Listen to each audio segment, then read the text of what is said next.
Hello, this is Slow Night, Sleepy Stories. They say that human worries are endless, like waves crashing upon the shore. Just as one worry fades, another rises to take its place. Master Wonhyo called this endless worldly cares, but he also taught us that waves only exist because of the wind. If the wind stops, the ocean becomes still. Tonight we will stop the wind in your mind. You don't need to fight your thoughts one by one. Instead, just watch the screen. In 5 minutes, this light will slowly fade into darkness. Imagine that your worries are fading along with it, dimming, softening, and finally disappearing into the void. When the screen turns completely black, let your mind rest in that peaceful silence. Let go of the endless waves. The night is now still. Endless anguish beyond Mujin. The passing of the king came as a great shock to Wonhyo. Wonhyo had been so absorbed in interpreting the Avatamsaka Sutra, Flower Garland Sutra, that he paid little attention to worldly affairs, nor did he have the peace of mind to do so. He was living a life focused solely on observing the perfect Buddha nature. Although diplomatic relations with Goguryeo, Bakche, and Tang China were in a critical state, Wonhyo had no intention of interfering in such matters. Even if he happened to hear such grave news and feel a momentary interest, he would forget it all as soon as he faced the scriptures. Wonhyo's goal was not merely to annotate the Avatamsaka Sutra. Once he finished the awakening of faith in the Mahayana and the Avatamsaka Sutra, he wanted to annotate all the important Mahayana sutras, including the Lotus Sutra and the Diamond Sutra. Remembering how difficult it had been for him when he first read Buddhist scriptures, Wonhyo wanted to write in a way that was easy to understand, to let people know just how precious and important these scriptures are to us. That is why he had renounced all of life's pleasures and set his will on annotating the scriptures. After Wonhyo has walked this earth, I will ensure there is no one who does not know the way of Buddha. This was Wonhyo's intention. Wonhyo took Manjushri Bodhisattva as his personal guardian Buddha and looked up to Nagarjuna as the senior figure he adored. It fit Wonhyo's will that Manjushri Bodhisattva gave up the position of a Buddha to remain an eternal Bodhisattva, spreading the way and becoming the teacher of all Buddhas. He, too, thought to follow Manjushri's example and become one who spreads the way. The reason Wonhyo read the Amitabha Sutra with devotion and wrote a commentary on it was partly because he resonated with the supreme ideal of the Pure Land of ultimate bliss, where all the superior good people meet in one place, meaning only good people gather and not a single evil person exists. But it was also because the great vow of Bhikshu Dharmakara, the previous incarnation of Amitabha Buddha, appealed to his heart. If anyone hears or calls my name and cannot escape the evil paths, I will not attain enlightenment. Therefore, Wonhyo did not hope for his own liberation, rebirth in paradise, or even Buddhahood. He only hoped that there would be not a single sentient being who did not know the way of Buddha. It was not that Wonhyo was unaware of the impermanence of all things. The Nirvana Sutra was a scripture he read with as much devotion as the Avatamsaka Sutra. However, never had he felt the impermanence of things as acutely as when he heard of the passing of King Sungmin, who received the posthumous title of Queen Jindaok. Was it not just 7 or 8 days ago? It was on the rainy 3rd day of the 3rd month that Wonhyo lectured on the 10 stages chapter of the Avatamsaka Sutra at the royal palace. Did the king not listen to the sermon with that healthy, generous body on that day? Yet that person has passed away. The king's body, filled with sorrow, was buried next to Saryang Palace, where she had enjoyed staying and where she had last heard Wonhyo's sermon. After the king passed away, Wonhyo was called into the palace.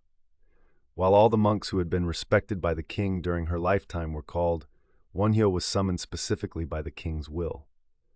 The will requested that Dharma Master Wonhyo explain the scriptures before the royal body was placed in the coffin. Jajang Yulsa was deeply displeased with this testament and opposed calling Wonhyo. Jajang had given the precepts to the king and had guided everything like a regent during her 8-year reign. This was true not only for Queen Jindaok but also from the time of the previous ruler, Queen Seondeok. It was Jajang, even more than Kim Chunchu, who influenced the Silla court to wear Tang dynasty clothing and abolished the Silla era name in favor of the Tang era name. Furthermore, it was actually Zhejiang who made Kim Chunchu establish close ties with Tang. Taking advantage of the respect he received from the Tang court, Zhejiang devoted himself to making Silla intimate with Tang. Given this, it was unbearable for Zhejiang that the final Buddhist ceremony for Queen Jindeok was entrusted not to him, but to the young monk Wonhyo. However, Alkion, the Sangdaedang, highest government official, suppressed Zhejiang's opposition with his authority. Zhejiang angrily shook his sleeves, left the palace, returned to Huangnongsa Temple, and lay down, claiming illness. Unaware of these circumstances, Wonhyo preached the Amitabha Sutra at the king's funeral hall. Wonhyo considered it fortunate to preach the scripture one more time by the king's side before her body was burned to ashes. It was unexpected that Wonhyo preached the Amitabha Sutra. Not only the gathered monks but also Alkion, Kim Chunchu, and Kim Yushin found it surprising. This was because at that time in Silla, high monks like Zhejiang, Hayatong, and Myeongrang mostly belonged to the esoteric Buddhism sect, and intellectual monks like Wonhyo revered the Avatamsaka, Lotus, and Prajna Sutras. Wishing for the Pure Land was considered a practice for the ignorant lower classes. Therefore, mantras were revered more than chanting Amitabha, and only a select educated group enjoyed the treatises. However, Wonhyo decided to preach the Amitabha Sutra for the king on this day. Since the king had passed away, he felt there was nothing else to do but pray for her rebirth in the pure land of ultimate bliss. Wonhyo raised his voice at the beginning. Namu Amitabha, homage to Amitabha Buddha. He chanted loudly. Wonhyo naturally had a booming voice, but in the silence before the corpse, the sound was loud enough to startle people. Wonhyo hoped this sound would reach the king's ears. He hoped that wherever the king's soul might be, this chanting sound would resonate there. From the perspective of the Silla people's indigenous beliefs, Pungryudo, the king's spirit would have ascended to the sky or become a spirit of the mountains or seas. Even so, Wonhyo hoped that through his chanting, the king's spirit would be reborn in the Pure Land. Even with a body as supremely high as the ruler of a nation, one could not escape death in the end. All kinds of medicines were used, and high priests performed all secret methods to pray for the extension of Your Majesty's life, yet Your Majesty has passed away. Wonhyo preached on impermanence with these opening words, then read the text of the Amitabha Sutra and explained the beauty of the Pure Land and the great vow of Amitabha Buddha. Finally, Wonhyo closed the scripture and said, "Where is the Pure Land of ultimate bliss that is said to be to the west? It is right here. Where is the Avicii hell? It is right here. Who are the ones listening to the Dharma day and night at the assembly of Amitabha Tathagata? It is the good men and women gathered right here. Through the supreme karmic connection of the late great king, we have all been born in this country and are listening to the Dharma of Amitabha Buddha. However, the reason we do not yet consider this place the Pure Land and do not recognize the birds singing in the forest as Kalavinka birds, but see them as crows and magpies, is because our minds live in hell. Creating the Pure Land is up to our minds, and walking in hell is also up to our minds. The three realms are merely the mind, and all phenomena are merely consciousness. Uisang refer exactly to this.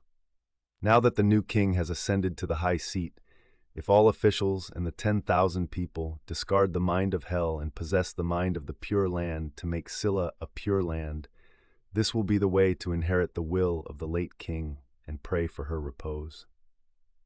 After finishing his speech, Wonhyo loudly called out Namu Amitabha again. Wonhyo genuinely hoped that the late queen would be reborn in the Pure Land. The king enjoyed Mahayana Buddhism, but she had never completely cast off her worldly anguish. The king was also a beautiful young woman. She wanted to be a wife and a mother, but as someone on the throne, none of that went as she wished. Wonhyo felt that King Songman, Queen Jindeok, had feelings for him. He felt it deeply, especially at the Dharma assembly on the third day of the third month. Wonhyo clearly saw the light of anguish in the king's eyes. He heard passion in her voice and smelled the fragrance of anguish emanating from her body.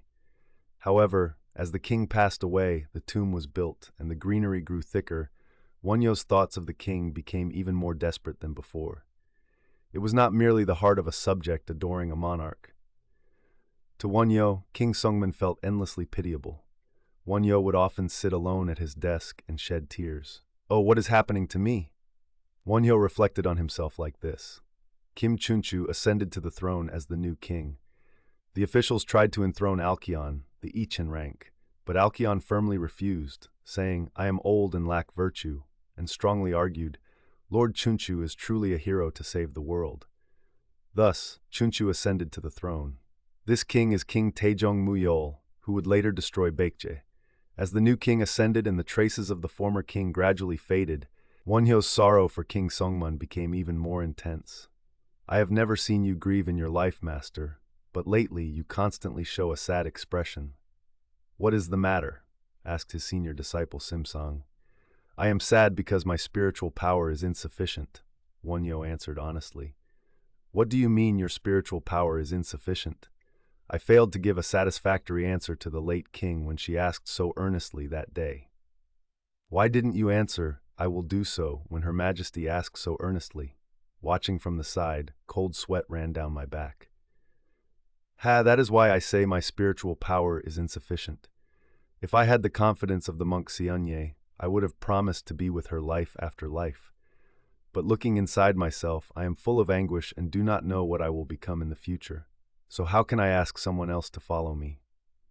Furthermore, if I were to lead the person I served as king into an evil path, what greater sin could there be? That is why I could not answer. But how sad Her Majesty must have been at that time. She must have been sad. But she will not follow me, she will call me. Where to? Anywhere, wherever she goes. It was Her Majesty who called me to this life too. Then he almost completely stopped writing the commentary on the Avatamsaka Sutra. "Are you not writing the commentary anymore?" asked Simsang. "What do I know that I should write a commentary? I think I need to know myself first," was his reply. Once he said to Simsang, "What do you hope to gain by drawing water, cooking rice, and suffering like this for me? There is nothing to learn from me, so go elsewhere and find a teacher." 49 days passed since the king's death. Temples across the country held the 49th day ceremony for the late king. The new king, Chunchu, thinking of the late king's old wishes, sent Queen Mumyong and Princess Ayuda Yosok, who had become a princess, to Bunwangsa Temple to pray for the king's repose. Queen Mumyong took Princess Yosok Ayuda and entered Bunwangsa. "Master, Her Majesty the Queen and Princess Yoseok have arrived," it was announced. Wonhyo had been shutting himself in his room and hadn't even come out to the temple yard lately. Wonhyo answered simply and stayed still. "Are you not going out to greet them?" urged Simsang. Wonhyo reluctantly put on his outer robe, picked up his rosary, and went out. Seeing the queen enter the side hall from a distance, Wonhyo quietly returned to his quarters. It was the first time Wonhyo saw Lady Mumyong wearing the formal attire of a queen. It was also the first time he saw Princess Yosok dressed as a princess. Princess Yosok looked the part. Wonhyo's thoughts of the late king became even more desperate. It pained him to see the living sharing and enjoying the glory left behind by the deceased. The temple asked Wonhyo to be the leading officiant, but Wonhyo refused. So monk Myeongrang was set to be the officiant. Myeongrang, like Wonhyo, was a man who had donated his own house to make a temple. That temple was called Gumgwangsa or Gumusa. His mother was Jajang's sister. He had studied in Tang, learned the Yogacara teachings, returned to Silla, became the founder of the Sinin Divine Seal School in Korea, and was a high monk who later built Sachonwangsa Temple to repel Tang forces using esoteric rites. Monk Myeongrang sent someone to ask Wonhyo to preach, but he refused that as well. Although Myeongrang was far senior to Wonhyo, he personally visited Wonhyo's room. Monk Myeongrang in a brilliant gold robe and Wonhyo in a patched hemp robe made a strange contrast. Due to their different sects, there had been little interaction between the two. "Why do you refuse to preach, master?" asked Monk Myeongrang after exchanging greetings. "I have no dharma to preach," answered Wonhyo. "The late king trusted you greatly during her lifetime, and I heard you preach the 10 Stages Sutra at the palace on the 3rd day of the 3rd month.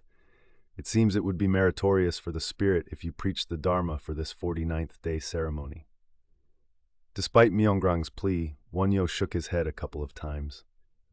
"I, a humble monk, could bring no benefit to the late king even when I preached while she was alive.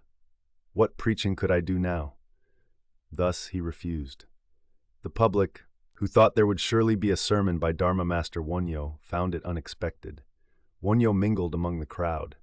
Even when the crowd circled the pagoda, chanting loudly at the end of the ceremony, Wonhyo was mixed in with them. This was something Wonhyo rarely did. So Uisang and others thought it strange. But was that all? Wonhyo raised his voice and called out, "Namu Amitabha." Uisang found it even stranger. Princess Yosok followed behind Wonhyo, chanting as well. Wonhyo chanted loudly like a man almost out of his mind. Because his voice was naturally booming, everyone could hear Wonhyo's chanting. Whenever the procession turned a corner, Princess Yosok passed people one by one until she was right behind Wonhyo. The princess forgot that others might find it strange. Passion welled up in her heart. King Songman had passed away, and now the 49th day ceremony was nearing its end as the roosters began to crow. The intermediate spirit of King Songman must have already gone where it was destined to go. Whether she went to the Pure Land or was reborn in heaven or as a human in some mother's womb, she must have already abandoned the memories of being King Songman. Now, Princess Yosok was no longer Ayuda serving King Songman. Now she could think of Wonhyo as much as she wanted.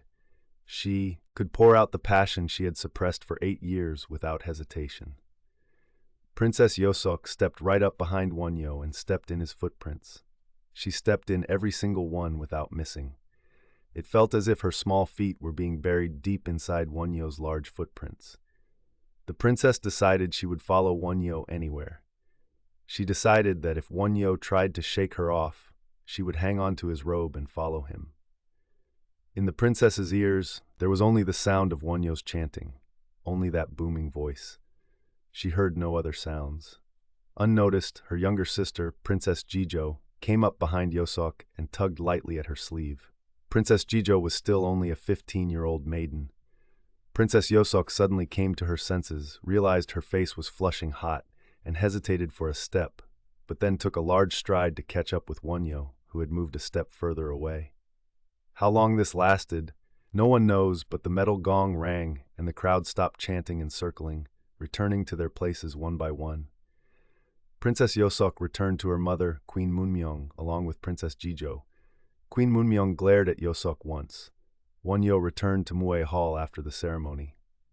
"I saw you chanting for the first time today, Master," Uisang said as he took Wonhyo's robe.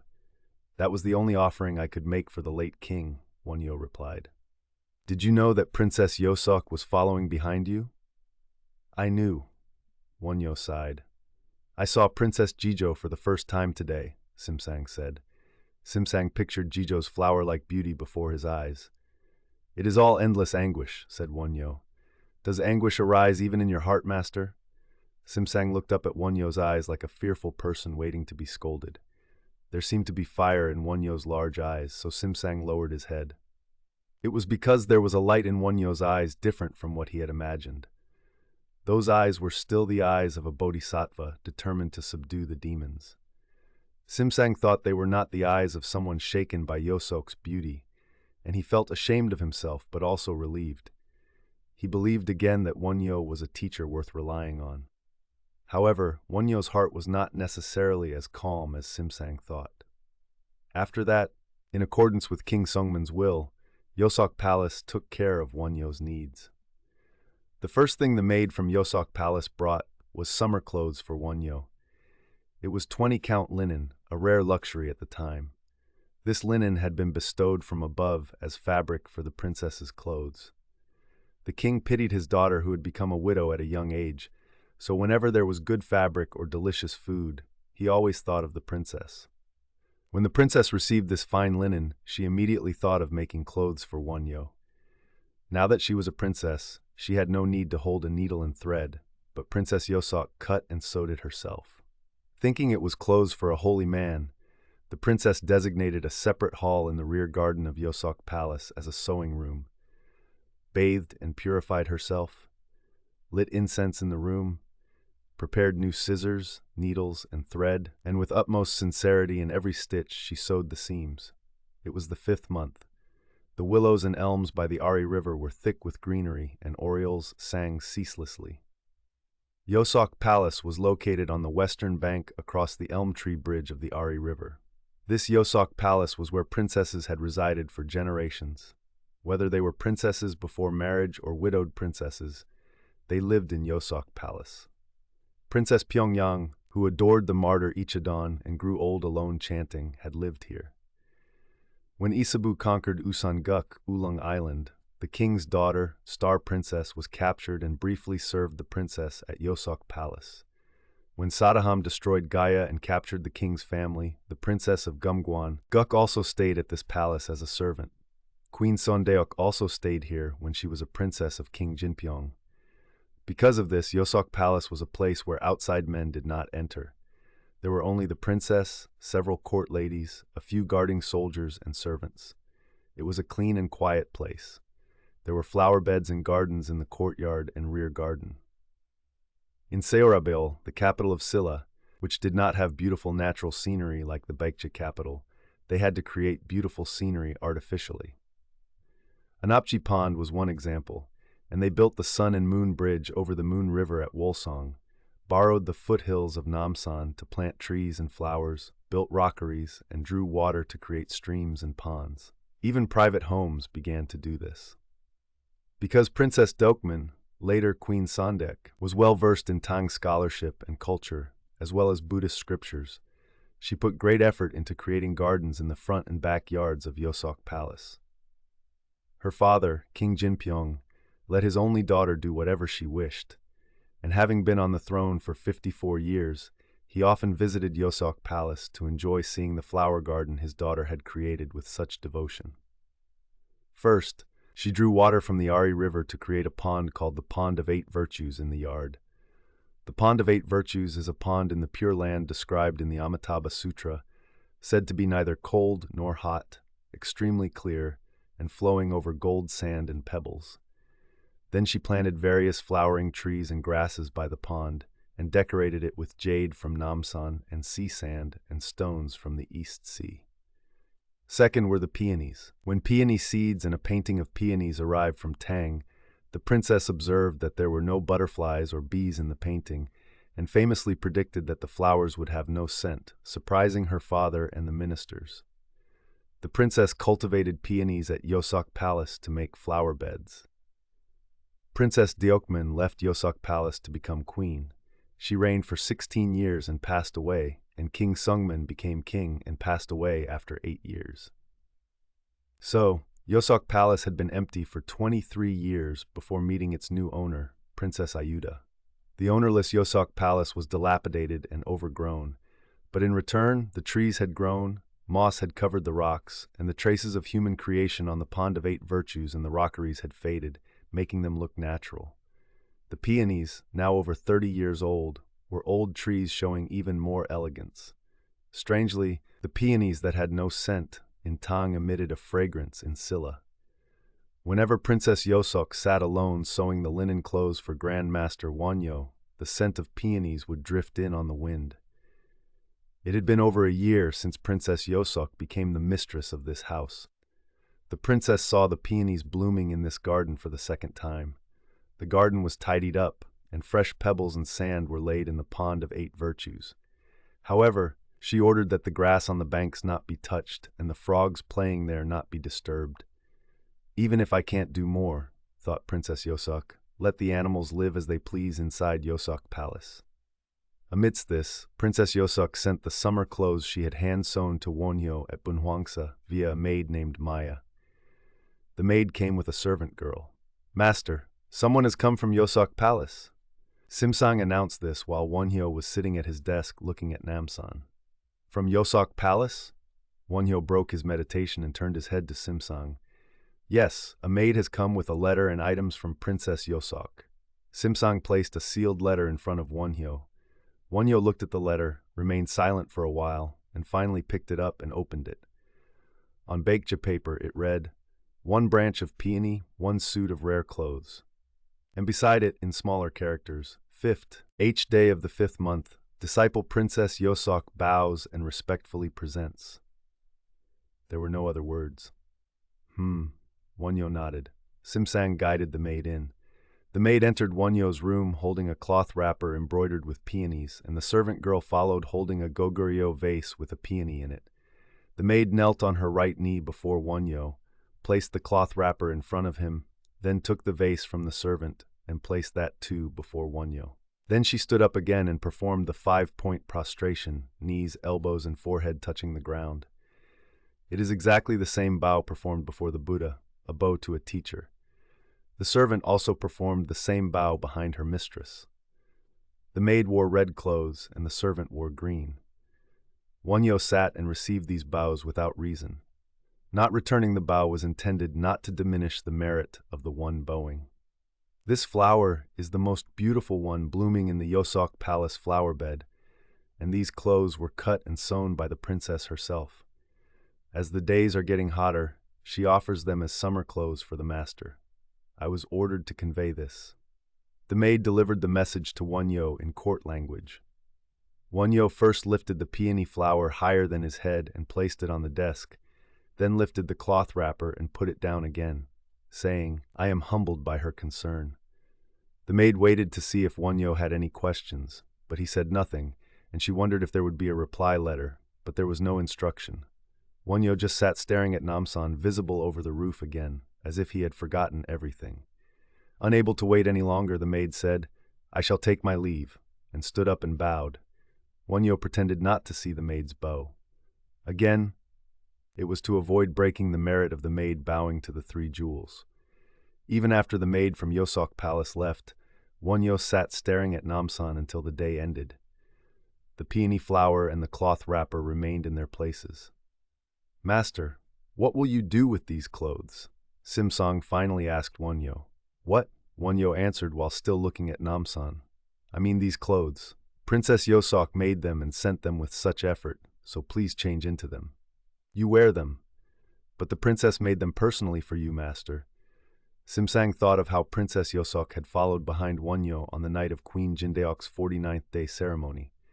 "My clothes are still intact. Your clothes are worn and dirty, so you wear them. Then the princess will feel sorry. She made them to give to you."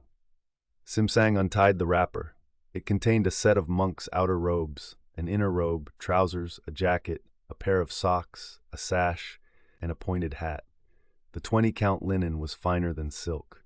"Master, are you ignoring the sincerity filled in every stitch? Master, please look at this." Simsang lifted the clothes and held them out to Wonyo. The smell of linen, incense, and peonies hit Wonyo's nose. He saw the yellowish color and the white stitches.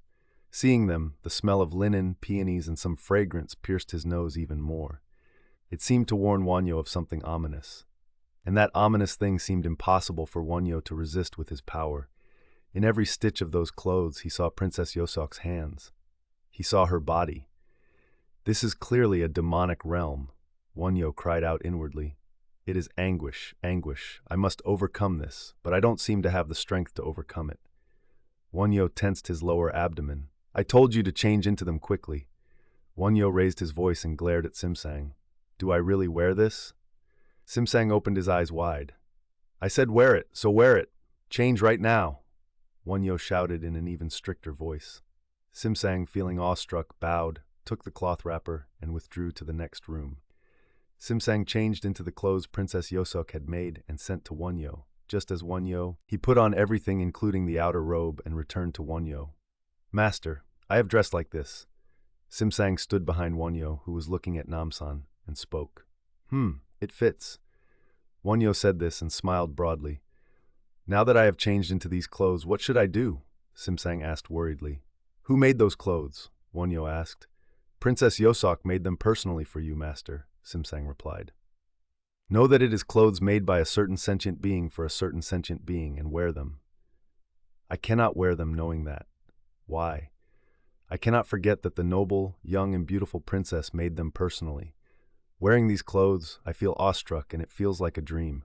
If these were made for me, I would have no regrets even if I suffered in hell for 1,000 kalpas." Simsang's tone was very excited.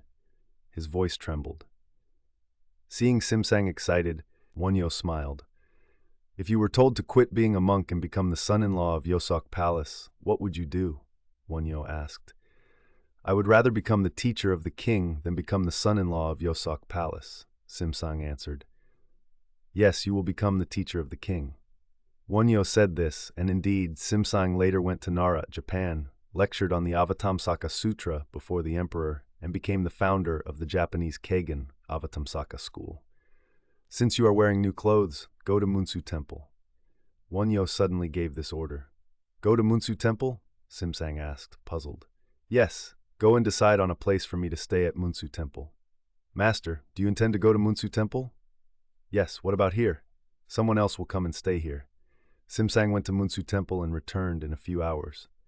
Munsu Temple was a small hermitage on Namsan. Wonhyo left behind all the books, paper, brushes, and ink he used, put only one set of clothes and his alms bowl in his knapsack, and left Bunwangsa that very day. Master, do you not feel sad leaving Bunwangsa where you have stayed for 10 years? If one feels sad leaving a temple where one lived for 10 years, what will one do when leaving the body where one lived for a lifetime? Ha! Simsang laughed as if his chest had burst open. The things he looked at, touched, the trees and flowers he tended, Simsang was able to leave them all without attachment. Simsang saw that he was wearing linen clothes the color of oriels while Wonhyo was wearing faded, coarse hemp clothes, and he laughed again. Why do you laugh? Wonhyo asked. I am wearing fine clothes, and you, the master, are wearing old clothes, so it is reversed. Simsang laughed again. As the two walked south past Gerim, a sound came closer. Hat, hat, hat, hat, hoyat, hoyat, hoyat, hat. It is Dharma Master Dayan. Before Simsang finished speaking, an old man wearing rags, holding a staff with bark on it, more like a stick than a staff, and a large bell in one hand, came walking with swinging strides. His tattered sleeves swayed violently. He wore a belt made of straw rope used for tying bundles of wood. He was bald, but white hair had grown a few inches long around the edges and fluttered. His beard was patchy. His teeth were missing.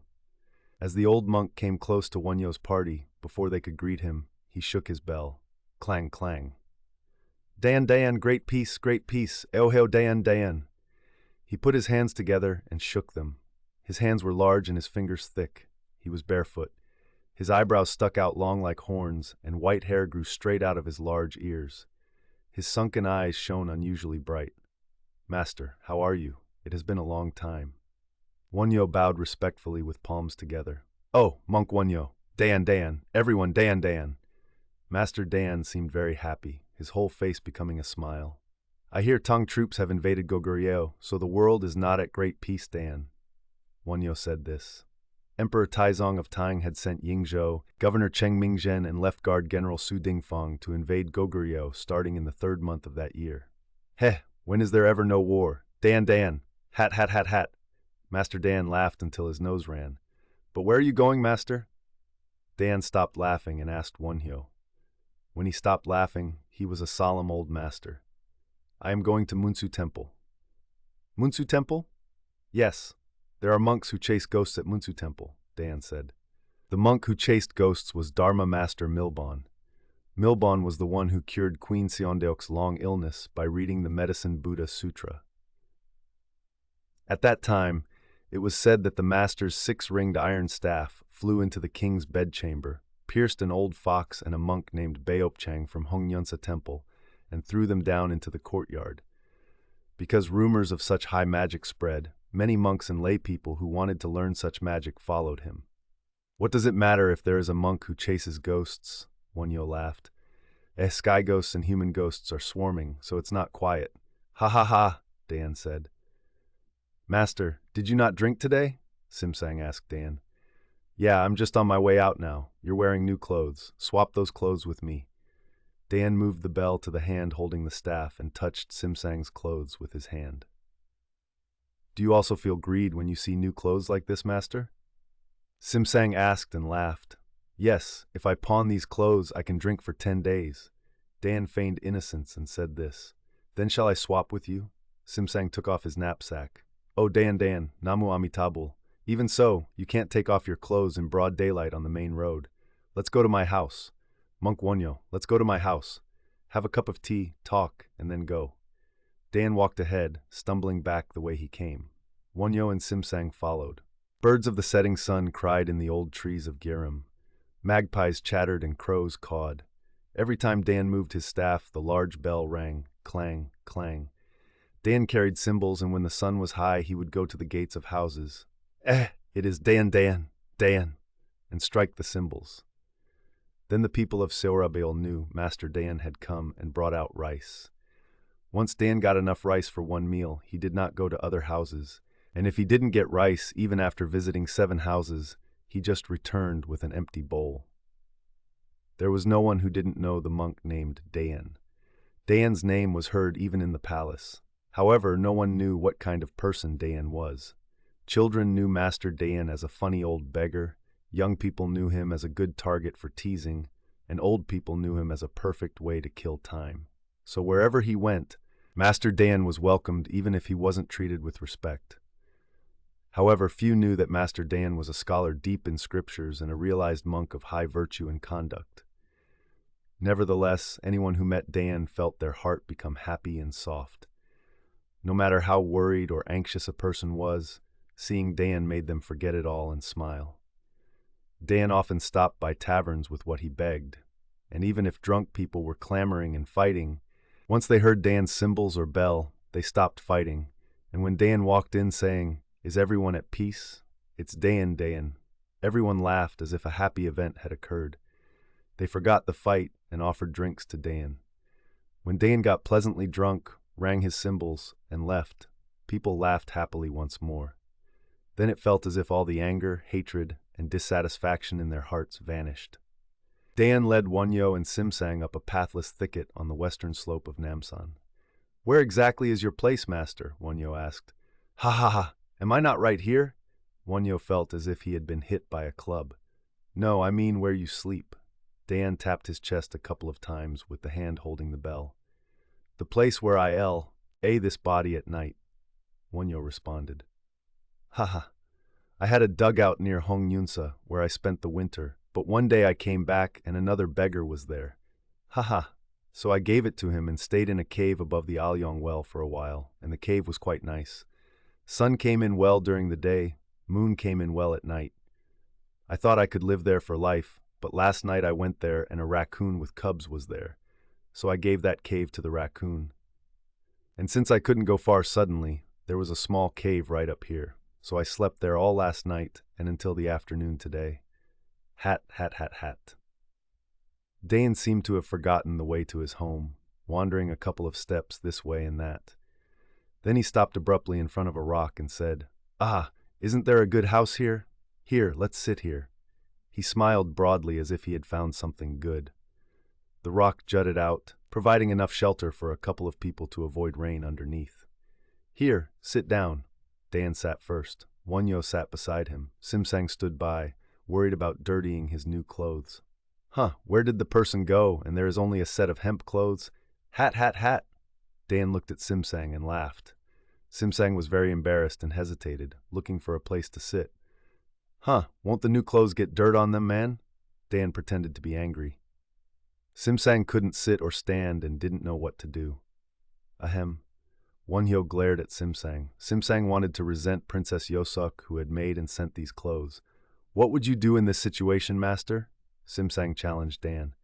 Dan laughed. Wonhyo and Uisang laughed too. Talking, the sun set. Master Dan ceaselessly told stories that made the two laugh. They all seemed like silly stories, but while silly, they all had substance. Because Dan went everywhere, from narrow alleys to markets, he had countless stories about human nature and the world. For example, stories about husband and wife fights, failures of greedy people, children's games and fights. Moreover, there was no mischievous child in Sorabeol whom Dan didn't know. When Dan encountered children gathering and playing, he could not just pass by. He always joined in. When he hit the cymbals or shook the bell, flapped his ragged sleeves, and danced, the children loved it more than anything, and even adults forgot their way and stood to watch. Only after the sun set and the children were called home by their parents to eat did Dan amble back to the cave on Namsan. Having done this for decades, the children who played with him became adults, and he came to play with their sons. Master Dan, though a monk, rarely entered temples. Master Dan was already famous in his youth. He was a disciple of Wonguang and had been to Tang, and in the early years of Queen Sundeok, he preached in the palace and was respected by the queen. Dan received teachings from Dharma Master Wonguang at Mount Huchu in Wu during the Sui dynasty. At that time, Master Wonguang was a Silla monk who was famous in China. It was when Wonguang gained the trust of the world by preaching the Prajna Sutra at Mount Huchu, now in Suzhou. There, Dan learned the Prajna Sutra from Wonguang and also met Jigong and Huike to hear Bodhidharma's teachings. Dan also learned mantras and esoteric Buddhism from Dharma Master Anhong. Master Anhong was respected by the Emperor of Tang and returned to Silla with the monks Vimalaksa, Nongada from the northern Indian kingdom of Udiana, and Buddha Sangha from the kingdom of Mathura, Java, staying at Wangyongsa to translate the Sandalwood Incense Starlight Wonder Woman Sutra. It is said that Master Anhong's magic was so high that he spread a mat on the waves and went towards the west, walking on air and water as if on flat land. Dan received the teachings and expectations of such great masters, but one morning he hid his traces. The world did not know his real name and knew him only as the begging monk Dan. Wonhyo also guessed that Dan was an extraordinary person, but he did not know that he was Wonguang's high disciple, Wongong. Therefore, while Wonan is known as Wonguang's Dharma heir, nothing is passed down about Wongong. Wongong was forgotten by the world and became Dan. As the sun began to set, Wonhyo said, "I shall take my leave," and bowed to Dan and rose from his seat. "Stay a moment. Is it right for the patriarch of the Avatamsaka sect, Great Master Wonhyo, to visit my house and leave without having dinner?" Dan stopped Wonhyo. This was the first time Dan called Wonhyo the patriarch of the Avatamsaka sect. This was a prophecy. "I see nothing to eat here. What will you give me?" Wonhyo looked at Dan, who was standing up. "Wait here a moment, Monk Wonhyo, and Monk Simsang, let's go get dinner with me." Dan took Simsang down into the valley. Wonhyo sat alone. The new moon of the 5th month had already begun to show its face in the west. The reddish light of the sunset was on the sky and mountains, and purple twilight began to settle in the valley. 2 squirrels ran towards him, stopped when they saw Wonhyo, changed direction slightly, and climbed up a rock. The smell of grass entered his nose afresh. The evening bells from countless temples in Sorabeol rang softly. In this deep quietude, Wonhyo felt his own insignificance. He felt all his pride shattering. One person with no hindrances passes beyond birth and death in a single path. Wonhyo felt he had not yet left birth and death. He thought Dan was truly the one with no hindrances. Knowing and becoming. Wonhyo realized there was a big difference and a great hierarchy between these two. Wonhyo knew the Avatamsaka Sutra well, but he felt he had not become the Avatamsaka Sutra. Wonhyo felt a kind of sadness, still far, not yet done. Wonhyo sighed like this. It was like the river god meeting the sea god. Wonhyo clearly saw himself not being indifferent to King Sungmin and Princess Yosok. Moreover, he felt ashamed of himself for not being able to accept the clothes Princess Yosok made and gave them to Simsang. Still far, not yet done. Wonhyo sighed once again. Wonhyo, who believed he was protected by all Buddhas and Bodhisattvas and worthy of offerings from humans and gods, felt his faith shaking. If Master Dan asked Wonhyo the reason for leaving Bunhuangsa, Wonhyo had been worrying about what to answer. "I am fleeing because I am afraid of Princess Yosok." He would have to answer like this. But can one detach from the attachment to Princess Yosok by changing locations? Observe the body as real form. All is tranquil extinction. Detach from self and attachment to non-self. This is the pure wondrous karma. Wonhyo thought of Manjushri's verse in the Tathagata's Light and Awakening chapter of the Avatamsaka Sutra. Though he knew in principle that this body seen as existing is actually an illusion, and its nature is neither newly created nor destroyed, it pained Wonhyo that he had not yet left the mind of an ordinary person who sees that illusion as truly existing and attaches to it. Wonhyo continued his thoughts. Believe solely in the Tathagata. The mind does not regress. Do not abandon mindfulness of all Buddhas. This is the pure wondrous karma. Do not change the mind believing in the Tathagata and always be mindful of the Buddhas. Wonhyo thought this was it. He was still a person in the process of becoming, a person who had started to become. He was not a finished person. To think occasionally that he was a finished person was a demon. Leave all pleasures of humans and gods, always practice the great compassionate mind. Save and protect all sentient beings, this is the pure wondrous karma. Yes. To leave the joys and sorrows of my one body and climb the 53 stages over 3 asankhyakalpas, step by step, day by day, with a compassionate mind and practicing kampa. Session. The realm of the Buddha cannot be spoken of, shown, or realized and known through discrimination. Even if one memorizes all the 80,000 Tripitaka smoothly, that is not knowing the Buddha's realm. As Bodhisattva Vajragarbha said, trying to interpret the Buddha's realm with our knowledge is like painting pictures in the void or catching the wind. Make a vow to generate compassion, gradually complete all stages. While making a great vow to become a Buddha and save sentient beings, and practicing compassion one by one enters the Buddha's realm little by little. And finally, in the dust of immeasurable Buddha lands, one dust becomes one Buddha. Able to be like that number, this is the pure wondrous karma. He would enter this realm. Thinking this, Wonhyo felt comforted and a new self emerged. When he thought of himself as a young body still growing, his current imperfection did not become sadness, but rather a hope for the eternal future. At the same time, Wonhyo did not forget that 3 asankhya kalpas are instantly one moment, and one moment is instantly 3 asankhya kalpas, and that in the tranquil nature, there is originally no such thing as Buddha, Bodhisattva, or sentient being. But he also did not forget that within this non-distinction and equality, Buddha, Bodhisattva, and sentient beings clearly exist to form a strict differentiated world. While Wonhyo was thinking these thoughts, Dan returned holding something in his hand, followed by Simsang. "Master, you must be hungry." Dan placed the bowl in front of Wonhyo. Inside were a few kudzu roots washed clean in water. Simsang returned with water. "Here, eat. Lately some mountain boars came into Namsan, so even kudzu roots aren't common. Hat hat hat." Dan said this and offered the kudzu to Wonhyo. "Are you not eating, master?" Wonhyo offered it to Dan. "I am an old man, so eating once a day is enough, but since it's awkward to tell only the guest to eat, I will eat too. Here, eat this. This thick one looks tender. Here, Monk Simsang, eat too." Dan offered to Wonhyo and Simsang like this and picked one up and put it in his mouth. "I have no teeth, so trying to chew with my gums, it doesn't chew well." Dan mumbled as he bit the kudzu root. Wonhyo chewed the kudzu root. Sweet juice came out. When Wonhyo was a horang wandering the mountains, he had dug up kudzu roots to eat, picked up acorns and pine nuts, peeled pine bark to eat, and spent days like that. Horang disciples left home at 15 or 16 with a bow and quiver on their shoulder and a sword at their waist.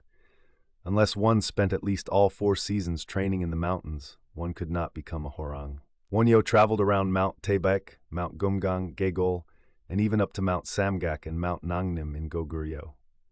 During that time, he cultivated courage and prayed to the mountain spirits, swearing great vows.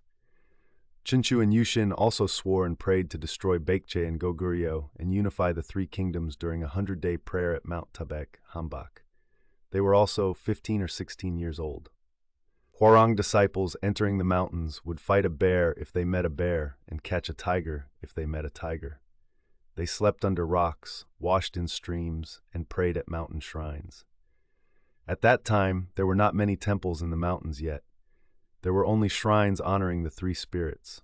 After eating kudzu roots, drinking cold water, looking at the stars, listening to night birds, and talking, the 3 lay down under the rock. Wonhyo used a stone Simsang found as a pillow, but Dan pillowed his head on his arm, put his right side to the ground, and fell asleep immediately. His staff and knapsack were by his head. The weather in the 5th month was hot enough to sweat during the day, but cool at night. The bare ground was even colder. Wonhyo did not fall asleep easily. The stars were dense in the sky. Nightjars and owls hooted. Wonhyo thought he had lived too luxuriously for the past 10 years. When he was about to go to Tang with Uisang, Wonhyo also practiced asceticism. He even slept between graves. He picked up rags discarded by people, dyed them in mud to make his own clothes, and boiled the leftovers from monks' wash basins at temples to eat. But for the last 10 years or so, he lived a comfortable life with food and clothes bestowed from above at Bunhuangsa's Muay Hall. Wonhyo felt ashamed that this had become a habit, and he could not sleep well outdoors. Wonhyo thought of the time he was going to Tang with Uisang 10 years ago. At that time, Wonhyo was 23 and Uisang was 20. The two took a boat to Yangzhou and walked towards Luoyang. During the day, they begged for food at houses, and at night they slept inside tombs. Tombs in that region made a room with flagstones and placed the corpse in a coffin inside. So, a person could go inside and lie down. If it got dark while traveling, they would look for a graveyard lined with white poplars and enter. Sleeping inside a tomb at night, they seemed to hear ghost sounds, and their dreams were troubled. It was comfortable if it was an old tomb, but a new tomb was more frightening.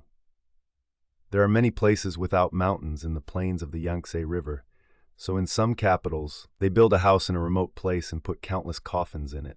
This is a communal ossuary. One day, Wonhyo and Uisang entered such a place to avoid rain at night. There was a newly brought coffin, new paper money scattered about, a new peony lantern lit, and food set before the coffin. Looking at the paper spirit tablet, it was a woman's corpse. Wonhyo and Uisang ate the food set before the coffin. They were hungry. The smell of the rotting corpse wafted from the coffin like a breeze. After eating, they wanted water, but there was none. Wonhyo took a bowl and went outside. It was raining softly in the summer night, and it was pitch black so he couldn't see an inch ahead, and all that tripped his feet were old grave mounds. Wonhyo barely found a puddle with water, drank a bowl, and brought a bowl back to the room with the corpses. Uisang drank too. Then they used the coffin as a bed and lay down. The candle in the flickering peony lantern went out, and it became dark. In his dream, the woman in the new coffin came out and said, "Why did you eat my food? Since you ate it, go with me to my house." And she pulled Wonhyo's sleeve. Wonhyo woke up while feeling afraid. In the morning, he read the Heart Sutra before the woman's coffin, prayed for her soul to escape the three evil paths and attain supreme enlightenment, and left the place of the dead. Wonhyo thought of the sweet water he drank last night, washed his face, and looked for the water puddle to drink once more before leaving. Wonhyo was startled. There was a human skull in that puddle.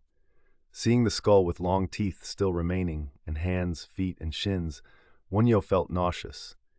Thinking he had drunk this water, his insides seemed to turn over. Wonhyo stepped back a couple of paces seeing this, then bowed down and drank the water from the puddle in gulps. Everything depends on the mind. Thinking there was no need to go to Luoyang, Wonhyo returned to Silla right then, and only Uisang went to Luoyang alone. Wonhyo thought there was nothing more to learn. Wonhyo recalled these old memories. Thinking these thoughts, Wonhyo fell asleep looking at the stars shining in the sky. He didn't know how long he slept, but he woke up to a very booming sound. It was the sound of chanting. The constellations were still brilliant in the sky, so it seemed to be the middle of the night. But no person was visible, only the sound, Namu Amitabha, Namu Amitabha. The chanting sound resonated. The sound was very clear and powerful. Wonhyo got up. Dan was not beside him. It must be Dan chanting. Dan seemed to be chanting from a place higher up than where they slept. Wonhyo strained his ears to listen to Dan's chanting. It was a sound he wanted to listen to forever. Wonhyo felt as if he was hearing such a clear sound for the first time in the world. It was a sound free of all anguish. It was reverent, compassionate, leisurely, yet majestic. Is it really Master Dan's voice? Wonhyo could not help but doubt, because it was different from the voice he spoke with usually. Wonhyo wondered how such a sound could come from inside Dan, who was funny, comical, and at times even seemed sly. Wonhyo wanted to find the owner of that chanting voice. Seeing Wonhyo put on his outer robe and drape his stole, Simsang also jumped up. "Master, where are you going?" Simsang also hurriedly put on his robe. "Do you hear that sound?" "Yes, I've been hearing it for a while." "How long has that sound been going on?" "I don't know how long. I also woke up to that chanting sound." "Whose voice is that? Is it Master Dan's voice?" "Well, I am wondering whose voice it is too." Wonhyo started walking towards where the chanting came from. Simsang followed. Fearing that making noise would disturb the chanter, Wonhyo muffled his footsteps. Simsang understood and did the same. They climbed quite high. The chanting sound became closer. As it got closer, the sound became more powerful and solemn. There, Wonhyo stopped abruptly. On a small peak, or rather, a slightly protruding nose of the mountain, the shape of a moving person was visible as a black silhouette against the blue sky. The sound of the bell was also heard. The shadow was bowing countless times, bowing once for every phrase of chanting. Wonhyo could not go closer. It felt as if his feet were glued to the ground. Without realizing when, Wonhyo stood with his palms together as if standing before a Buddha statue. Namu Amitabha. Namu Muryangsu Bul, Infinite Life Buddha. Namu Muryangwang Bul, Infinite Light Buddha. Namu Muegwang Bul, Unimpeded Light Buddha. Namu Mubyungwang Bul, Boundless Light Buddha. Namu Mujingwang Bul, Inexhaustible Light Buddha. Namu Muryangwan Bul, Infinite Vow Buddha. Calling the different names of Amitabha Buddha like this, and when reaching Infinite Vow, he repeated it even louder 3 times, and the 4th time, Namu Deja Debi Sobang Gongnakse Muryangwan Bul, homage to the great compassionate Infinite Vow Buddha of the Western Pure Land, he called out. While listening to the chanting, Wonhyo seemed to understand the true intention of Dayan's chanting. It was that Dayan was taking as his own vow the great compassionate vow of Amitabha Buddha, who established 48 vows and performed infinite ascetic practices for kalpas, because he could not bear to see the plight of sentient beings wandering in the ceaseless suffering of birth and death in the 3 realms and 6 paths. Even those in hell can leave suffering and attain joy just by hearing Amitabha's name. At the end of life, chanting Amitabha just 10 times leads to rebirth in the Pure Land. Even if one calls Amitabha with sincerity just once in a lifetime, one will surely not fall into the evil paths and create the karmic cause for rebirth in the Pure Land. That is the great vow power of Amitabha Buddha. However, to the ears of sentient beings who have accumulated much evil karma and whose karmic obstacles are thick, this grateful Buddha name is not heard. Even if the sound of calling Amitabha rings out every moment from the side, it is not heard by those whose ears are blocked by karmic obstacles. Ears are sharp for obscene and false sounds, but cannot hear the sound of truth. Now, which sentient beings, and how many, are listening to Dayan's chanting sounding like that? When Wonhyo heard the sound of Dayan bowing countless times and chanting countless times, he realized a new warmth and new brightness shining in his heart. This is the light of Amitabha Buddha, he thought. Wonhyo preached the Amitabha Sutra at Queen Sungman's funeral hall. He put his sincerity into it and believed he spoke well. Not only Wonhyo who preached, but some in the audience were moved by the sermon. But Wonhyo thought, how much greater is the benefit, religious movement, of a single phrase of Dayan's chanting heard now than a sermon of 10 million words. But such a chanting sound cannot be produced by just anyone. Just as with the same Gayagum, no one else can produce the sound produced by Urayak, a man from Gumguanguk who played the Gayagum best. Though the strings are the same, the fingers playing are different. Without high natural talent and decades of sincere study, one cannot produce Urayak's Gayagum sound. The chanting sound of Dayan now is Dayan himself. It was the sound of the way he had polished and polished for 70 years, emitting in its entirety. If only I could emit a sound like that. Wonhyo had this thought, but he did not think such a sound would come from his own throat. Wonhyo put his palms together towards where Dayan was and bowed his head. Wonhyo, who had not considered Jimyong, Jajang, or Anhong as teachers, thought of Dayan as a teacher at this moment. It seemed that Dayan keeping him here overnight with various funny stories last night was all an expedient of compassion to save him. With no eloquence, with no explanation of 1,000 words, could Wonhyo convey the emotion he received from Dayan's chanting now? That was an emotion only those present here could receive. It would not be possible without a spiritual power as great as Dayan's. Even if another person chanted here, they could not give such joy to people. Spiritual power, Dharma power. Yes, it is spiritual power, Dharma power. Wonhyo lamented like this. Dharma Master Anhong, who was said to fly in the air and walk on water like flat land. Dharma Master Wangguang, who emitted light when bound by Sui soldiers. Dharma Master Milban, who commanded and chased ghosts. or a certain layman who blew monk Inhye into the air with a snap of his fingers, so he spent the night upside down with his head touching the ground and feet in the air.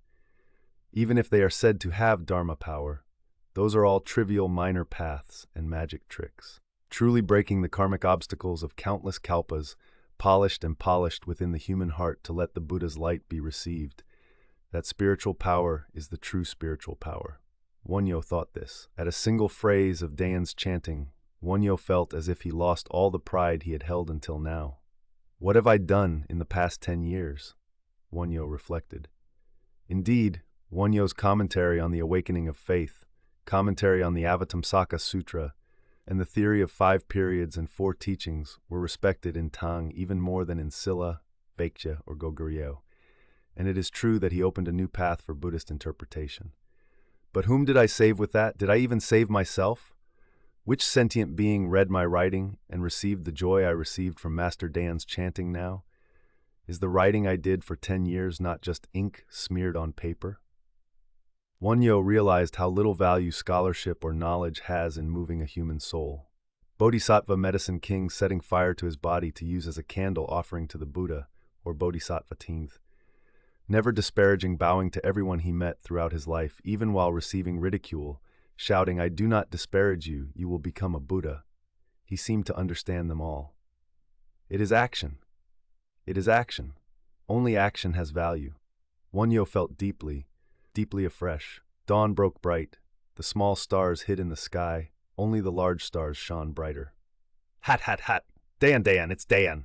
Dayan, coming down after finishing chanting, became the old Dayan seeing Wonhyo. Wonhyo performed the 5-point prostration to Dayan on the bare ground. Simsang did not understand the reason, because Great Master Wonhyo had never bent his knees before anyone. Simsang did not receive the emotion Wonhyo received. The environment was the same, but the capacity, gun, and receptivity were different. Hat, hat, hat! Dan! Dan laughed happily seeing Wonhyo bow. Dan was grateful for the great change occurring in Wonhyo's heart. He saw the movement of the Buddha's majestic power. Dan did not return the bow to Wonhyo. It was out of compassion, not to diminish Wonhyo's merit. Wonhyo's bow was a bow directed to the Buddha. Dan did not think he was receiving that bow. Simsang, not knowing this, was surprised by Wonhyo's prostration, but even more surprised by Dayan's arrogance and rudeness in receiving the bow standing up. Moreover, Simsang was a student of the Avatamsaka Sutra, so he thought lightly of the Western Pure Land or Paradise. He thought lightly of such other power, Tariki, or Amitabha's primal vow, considering them dharma gates for the ignorant masses. Simsang thought that reading many scriptures and gaining much knowledge would make him a bodhisattva and a Buddha. He was a so-called scholarly monk. The reason he adored Wonhyo was also because Wonhyo was the highest of such scholarly monks.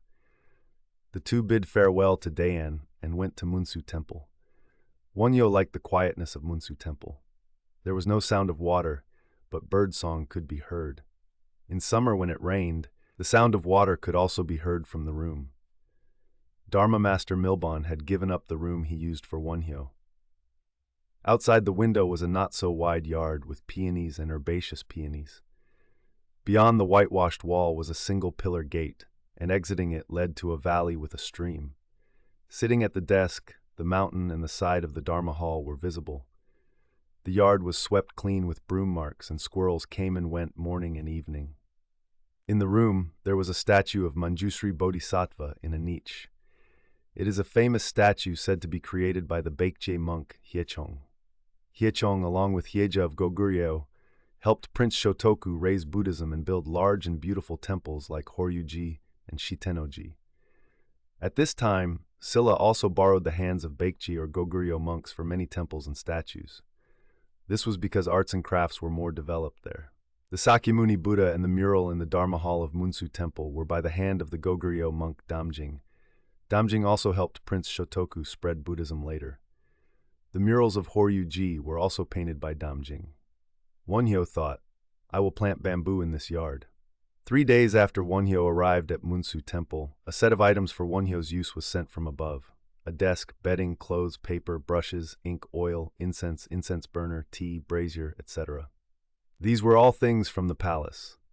The maid from Yosok Palace took the peony flower to Bunwangsa, and seeing that Wonyo had left, reported to Princess Yosok.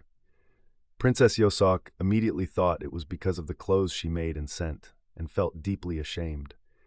The princess thought there was no way the woman's passion stitched into every seam did not communicate to Wonyo. But I should have followed him to the end. The princess bit her lip tightly.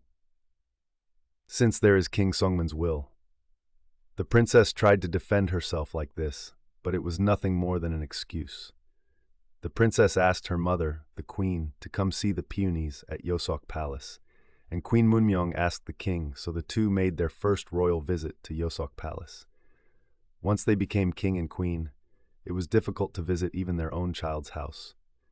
The king took the queen, Yushin, Crown Prince Beotman, Prince Mun, who had studied at the Guozijian in Tang, receiving Emperor Taizong's love, and other princes, along with the youngest princess Jijo, leaving the great palace of Wolseong to enter Yosok Palace by the Ari River. After ascending the throne, the king had not yet performed the rituals at the divine shrine due to the mourning period, so he had made no outings. However, since the 49th day ceremony for the late king had passed, he visited Yosok Palace in ordinary clothes. The people along the road spread mats and knelt on both sides of the road to look up at the new king's procession. Even though it was an informal outing, the king's dignity could not be unprepared. The carriage the king rode was made of red sandalwood and agar wood, the railing decorated with hawksbill turtle shell, gold, silver, and jade, with a yellow silk canopy and red silk curtains, pulled by 4 horses. On this day, the king did not wear Tang clothes, but traditional Silla clothes, as did the queen and princes. The king and queen sat side by side on cushions in the carriage, and in the second carriage sat Prince Moon, the king's son who wore the gold crown of Ichan rank, and behind him sat the king's youngest sons, Jigyong and Gaewon, also wearing gold crowns. They also received the rank of Ichan as princes. In the next carriage, Princess Jijo rode wearing pink clothes with a purple overcoat, accompanied by a maid. In the next carriage rode Daegakgon, highest rank, Yushin and Minister of Rights Ichan Hangi, and in the very back rode Minister of War Ichan Nami. The procession was escorted front and back by 1 Grand Supervisor, 2 from the Great Banner Unit, 2 from the Noble Banner Unit, and 150 mounted and foot soldiers. The soldiers wore red kerchiefs on their heads and red-trimmed combat uniforms, or yellow or blue depending on their rank. When the king's procession arrived at Yosok Palace, music erupted all at once from the palace. The first music was the Jura dance. 2 pairs of Jura players stood in front playing, and a pair of dancers danced to guide the king's procession inside. This was the first time for Yosok Palace, too, since receiving the visit of her father, King Jimpyong, when Queen Sondok was a princess. The king and queen got off the carriage at the gate and entered, stepping on freshly laid red earth. The color and scent of peonies filled Yosok Palace in May.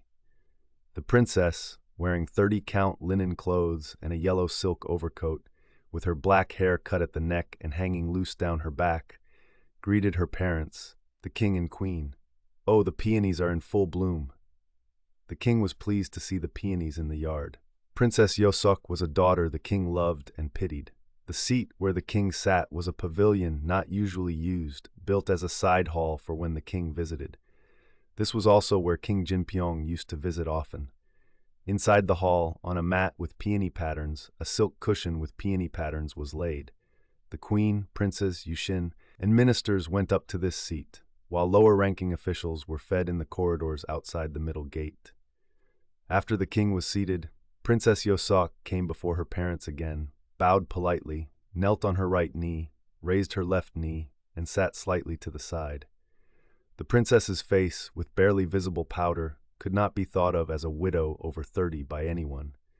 A moon-like round face, slender eyes visible as a straight line under thin eyebrows, a prominent nose, reddish lips, a neck like carved jade, white and slender fingers resting on her left knee. No matter how you looked, she was like a newly bloomed lotus flower. Only her dignified demeanor showed her age, if anything. Moreover, her appearance in the cloud-like linen clothes was modest, elegant, and noble. It was painful for the king to see such a daughter. It saddened him to let such a young and beautiful person grow old alone in Yosok Palace. When he saw the phrase in the letter the princess sent to her mother, "Peonies are already old, and green shade is thick." The king had decided to visit Yosok Palace. The peonies are old. If not seen for a few days, they might not be seen again. If a storm passes tonight, they will already be gone tomorrow morning. The king felt this way. The king intended to enjoy his day fully to please the princess. And if possible, he intended to understand the princess's will and find a new husband for her. The sun reached noon. Trays of food were brought in. The king had ordered the 6 departments to prepare this in advance. Since the king had sworn to destroy Baekje and Goguryeo, he forbade all luxury and kept his own life extremely frugal. He wore hemp clothes and straw shoes. However, no matter how frugal, it was a king's table. Fish and turtles from the East Sea, wild boars from Toham, ginseng and honey from Taebaek. These could not be missing from the table. Princess Yosok first poured wine and offered it to the king and queen. Then maids in blue clothes poured wine. "Here, Han Bulson, have a drink. Let's get drunk today." The king drank the wine the princess poured into a large jade cup and gave the cup to Yushin. "Your Majesty, I am humbled." Yushin touched his forehead to the floor. "Han Bulson, let us forget the distinction of monarch and subject today and return to being Chunchu Rang and Yushin, who ate from the same pot and slept in the same bed under Master Wonhyo." The king personally lifted the Goguryeo porcelain wine bottle and poured wine into Yushin's cup until it overflowed. "I am humbled. However, the distinction of monarch and subject is the distinction of monarch and subject, so how could I forget it for even a moment? Your command is too generous." Yushin knelt and received the cup to drink. "Han Bulson, return the cup to me." The king cheerfully held out his arm. Yushin prostrated and raised the wine cup to the king, and he personally lifted the bottle and poured wine into the king's cup. It was wine like liquid gold in a cup like white snow. The king drank that cup in one breath. The king gave the cup to Princess Yosok and said, "Child, pour wine for Han Bulson." The king harbored the intention of marrying Princess Yosok to Yushin. At that time, Yushin was a widower after Lady Maya had died. Princess Yosok hesitated for a moment, but it was a father's order and a king's command, so she reluctantly sent the cup to Yushin. "This is a cup offered to uncle." Princess Yosok clearly said these words.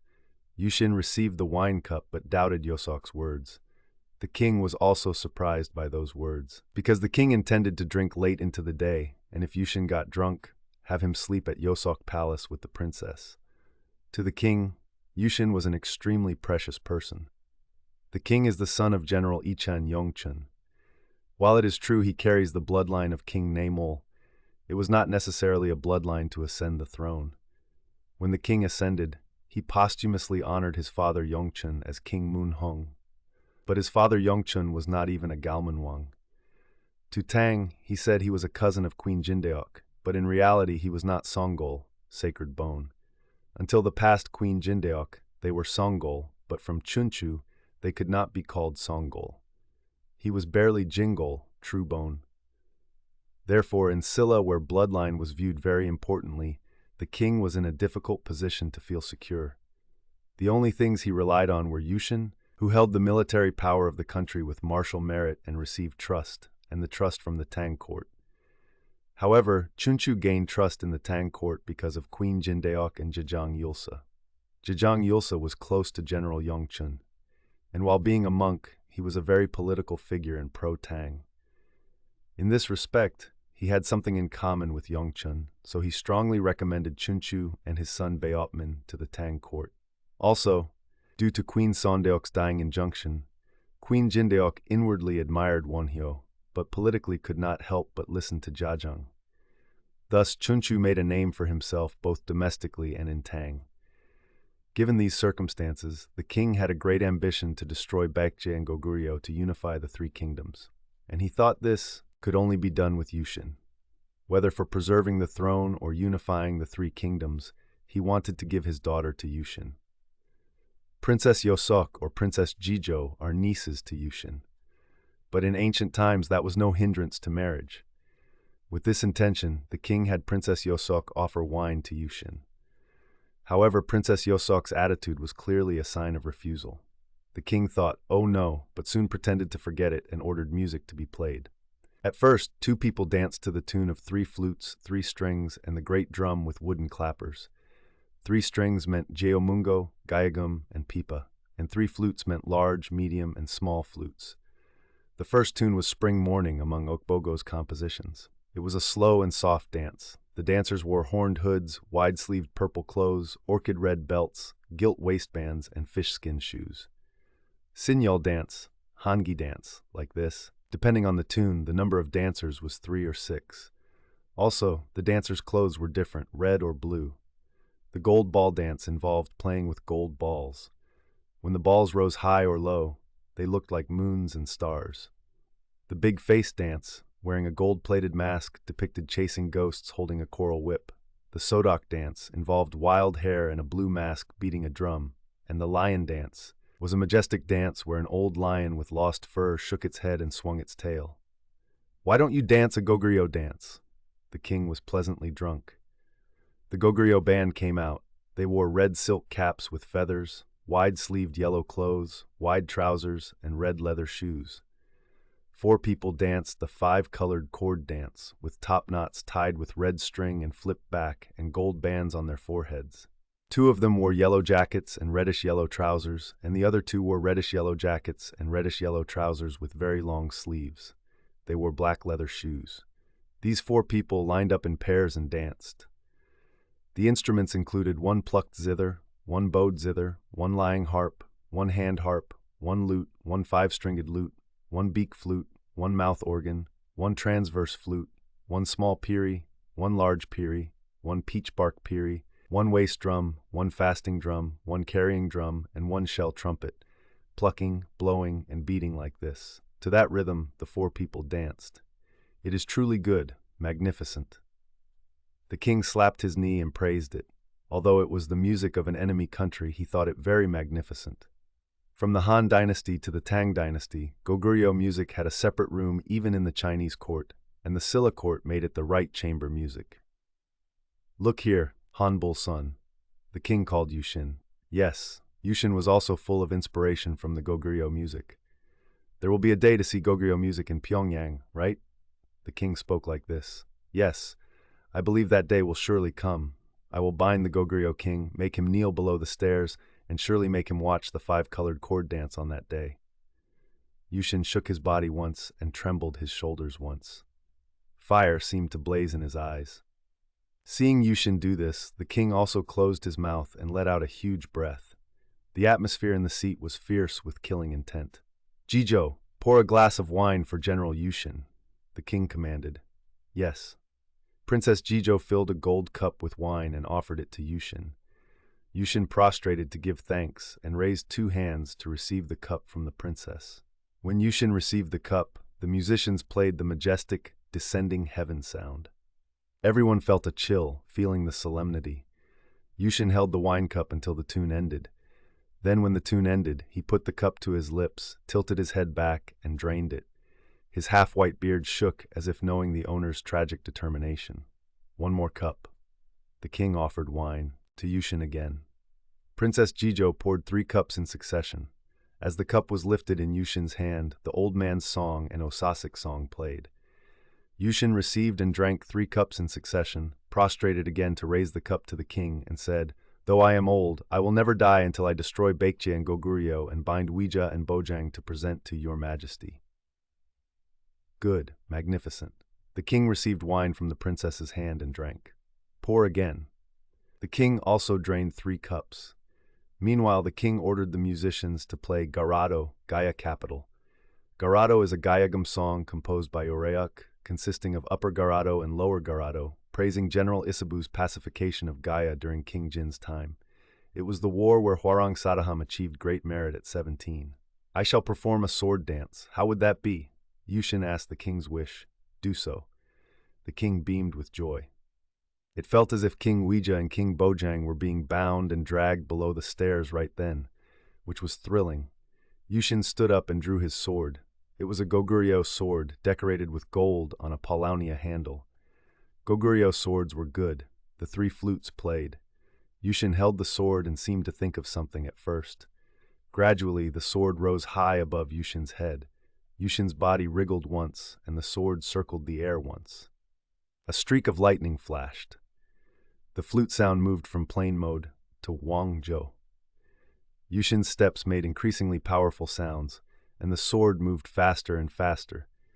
The music gradually tightened through Iazhou, Wolzhou, Banseupzhou, passed through Chulzhou, and reached Junzhou, becoming higher and fiercer. Following this, Yushin's sword wrapped around his body like a gale, like lightning, until Yushin became entirely a gleam of the sword. The music fell from the intensity, seeming to return to the smooth plain mode, and cut off. Yushin also returned to his initial calm posture. It was quiet like a forest after a storm passed. It seemed as if nothing had happened. The pavilion was quiet. The wind chimes tinkled, the scent of peony flowers wafted in. Yushin sheathed his sword and bowed once before the king. Everyone from the king down was filled with sadness as if tears would burst. Among them, the one most moved was Princess Jizhou. Yushin seemed not like a human, but a heavenly god. Yushin was originally not a Silla person. He is a person of Gaia, Gara, Gomguan. Gaia was conquered by General Isabu and merged with Silla during King Jinhong's time. It was September of the 23rd year of King Jinhong, when King Guhai of Gaia raised a rebellion against Silla.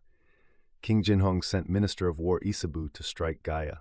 At this time, Hwarang Sadaham led 5,000 followers to join the army, volunteered to be the vanguard, stormed the Jiandan Gate of Gaia, and raised a white flag on the gate. While the Gaia generals and soldiers inside the castle were at a loss seeing this white flag, Isabu led the main army and entered the castle bloodlessly. For this merit, the king gave the Gaia king and all the captives to Sadaham, but Sadaham released them all and made them loyal to Silla. Since then, it has been about 100 years. Guhai was Yushin's great-grandfather. Guhai's son Muryok became the commander of the Sinju province marching army, captured the Baekje king, and cut down 4 generals and 10,000 soldiers, achieving great merit. His father Seohyeon rose to Sopan rank and became the governor of Daryangju. When Seohyeon was still young, he fell in love with Manmyeong, the daughter of Sukol Maro, son of Galmanwang Seon Maro, Ipcheong. Taking advantage of the chaos caused by lightning striking the main gate, Manmyeong escaped from home and followed her husband, who was the governor of Manogun, and gave birth to Yushin. This has been mentioned before. Yushin became a Hwarang at 15 as a disciple of Muno and was called Yonghu, a Hyangdo, dragon flower fragrant disciple. Yonghwa refers to the world of the future Maitreya Buddha. This is because Yushin took Maitreya Buddha as his guardian Buddha, but it also meant he would unify the 3 kingdoms to create a good country like the Dragon Flower Assembly. It was a time when Goguryeo, Baekje, and Malgal were constantly invading Silla. Yushin harbored a great ambition to pacify Baekje, Goguryeo, and Malgal to bring glory to Silla, and entered a stone cave in the central peak at 17 to make a vow. Since enemy countries are unprincipled and invade our country so there is no day of peace, this body is but a small subject, but without measuring my strength, I intend to clear this calamity. May the heavens look down and lend strength to this body. He prayed like this. Yushin took only rice and a small pot, cooked rice himself, placed the pot on the rock, and offered it to the mountain spirits and all Buddhas and Bodhisattvas. Yushin did not sleep even when the night was deep. From the forest, tiger sounds and bear sounds were heard. But Yushin bathed in the waterfall again and again, removing distracting thoughts and waiting for the revelation of the spirits. He hung a left-twisted straw rope in the cave and attached paper streamers. And he dug up clean red earth to spread inside the cave and set pine branches at the door. As Yushin sat quietly with a candle lit, cold water drops fell from the ceiling, and in the shadow of the candle, various shapes of ghosts were seen. 2 days passed and 3 days passed. Spirits, until I gain the strength to destroy Baekje and Goguryeo, I will not rise from this seat. Yushin decided to gain strength or otherwise die like this. It was the 4th day. On the 4th day, when the sun was almost setting, an old man suddenly appeared in front of the cave. He wore arrowroot clothes and an arrowroot turban. "Why is a young master alone here in a place where there are poisonous insects and scary beasts?" he said. The old man's beard and eyebrows were white as snow. "Where do you come from, elder, and what is your noble name?" Yushin asked the old man politely. I am a person with no home. I go and stay according to karma. My name is Nanseong, hard to conquer. The old man answered like this.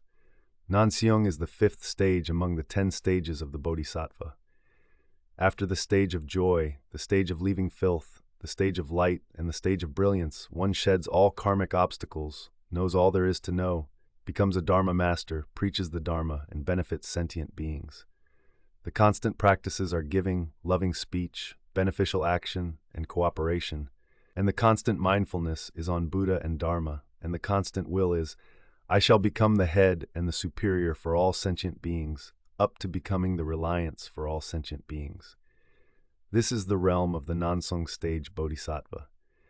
Knowing this old man was a Bodhisattva of the Nansong stage, Yushin immediately bowed twice and said, This body is a Silla person.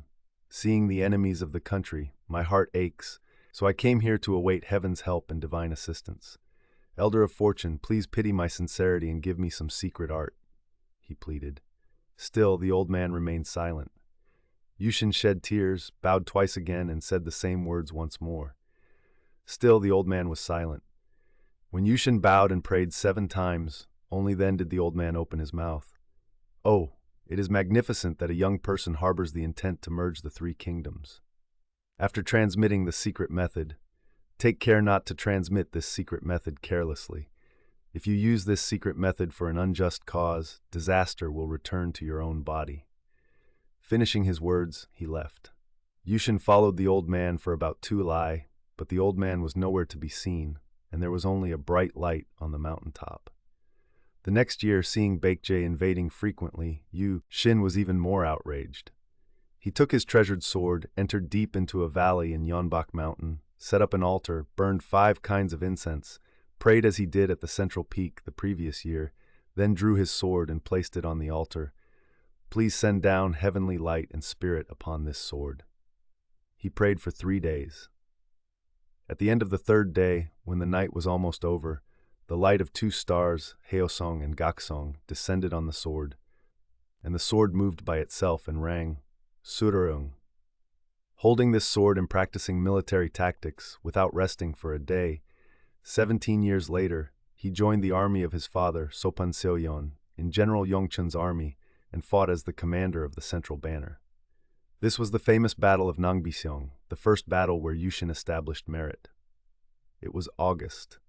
After Silla and Goguryeo armies fought back and forth for a long time over Nangbiseong, Silla had a temporary advantage, but on a dim moonlit night the Goguryeo army launched a massive counterattack. Silla soldiers died in countless numbers, and finally the situation forced a total retreat. At this time, Yushin went before his father, took off his helmet, and said, Now our army has been defeated. Since I have pledged myself to loyalty and filial piety all my life, facing battle, I cannot fail to be courageous. I hear that if you shake the collar, the clothes straighten, and if you lift the head rope, the net opens. I intend to become the collar and the head rope. He mounted his horse, drew his sword, charged into the enemy formation, cut off the enemy general's head, and returned. Silla soldiers were all moved and fought furiously, killing 5,000 enemy soldiers and capturing 1,000. For this merit, Yushin became the governor of Amnyangju. Amnyangju was Wonhyo's hometown. Desperate to find talent, Yushin recognized the potential in the boy Hwarang Wonhyo and recommended him to Queen Sondeok. Yushin hoped Wonhyo would become a politician or a soldier, but Wonhyo became a monk. Then, in the first year of Queen Sondeok, Baekje troops invaded Daryangju. Pumsok, the husband of Chunchu's daughter Gotaso, was killed in action, and Gotaso was taken to Baekje and committed suicide in prison. Thereupon, Chunchu volunteered to the king to go to Goguryeo to request troops and avenge the enmity with Baekje. Before leaving, Chunchu said to Yushin, You and I are one body and have become the pillars of the state. Now I enter Goguryeo.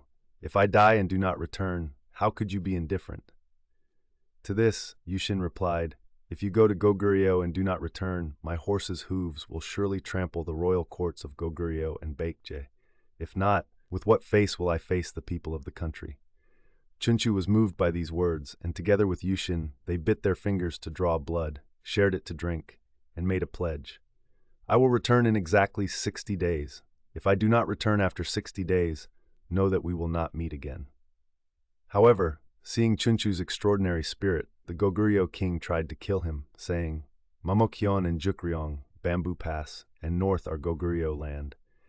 If you return them, I will let you go. Otherwise, you cannot return." And he imprisoned Chunchu. Seeing that Chunchu did not return after 60 days, Yushin selected 3,000 death-defying warriors from across the country. Yushin gathered the warriors in front of Neol's shrine and said, "Seeing danger and offering one's life, facing difficulty and forgetting one's body is the intent of us Hwarang disciples. If one great man dies, he matches 100, and if 100 die, they match 10,000. So if we 3,000 pledge to die, we can traverse the world unhindered. Now our country's wise minister is captured in another land. We cannot help but save him with our lives. What are all your thoughts?" At Yushin's words, the 3,000 warriors all said in unison, "Even if we die, we will obey the general's command," and knelt and raised their hands to swear. The one who reported to the Goguryeo court that Yushin was invading with 3,000 warriors was a Goguryeo spy monk named Deokchang. Hearing this intelligence, King Bojang of Goguryeo was alarmed and treated Chunchu with courtesy and sent him back. Chunchu met Yushin's 3,000 death-defying squad right at Hansenju, now Seoul. Chunchu engraved Yushin's faithfulness in his bones and was grateful. Thus, Chunchu trusted Yushin even more. That Chunchu's wife Munmyeong is Yushin's sister has already been said. Such a Yushin had blocked Baekje army invasions several times in the meantime, and established great merit. Now, no one doubted Yushin's loyalty just because his ancestors were Gaia people. After Chunchu became king, there were two places he trusted. One was Emperor Taizong of Tang, and one was Yushin. This was Yushin. After watching Yushin's sword dance, the king praised him. "General, you have not aged yet." It became sunset, they were drunk, and the excitement was high. The banquet ended, and the king walked in the garden of Yosok Palace side by side with Yushin. As Princess Yosok said, the peonies were old and the greenery was lush. The old weeping willows by the pond stirred the water with branched shadows in the evening wind. Frogs in the grass were startled by the king's footsteps and jumped into the pond. The splashing sound drew the king and Yushin's eyes to the pond. Countless ripples arose in circles. "I hear Tang troops were defeated at Ansi Fortress again. What should be done?" The king worried about this. "Your Majesty, how about joining with Goguryeo and Baekje to strike Tang instead?" Yushin said this. The king stopped walking as if surprised and looked back at Yushin. The king's and Yushin's eyes met. They looked at each other for a long while, saying nothing. At this time, Princess Yosok guided the queen and Jijo to Songman Hall, where the princess resided daily. She intended to have a long blocked intimate talk with her mother and sister whom she had missed for half a year. The queen was also happy to have a family gathering after a long time. Once becoming queen, it was difficult to love her children simply as children like before. "Let us spend an hour as mother and daughters, just like when you were young living in the house under Mount Soyeong." Queen Munmyeong said to her two daughters. Being the mother of a nation, it was difficult to love only her own children as children. "Shall we invite father here as well?" Yosok asked her mother. "Let's do that.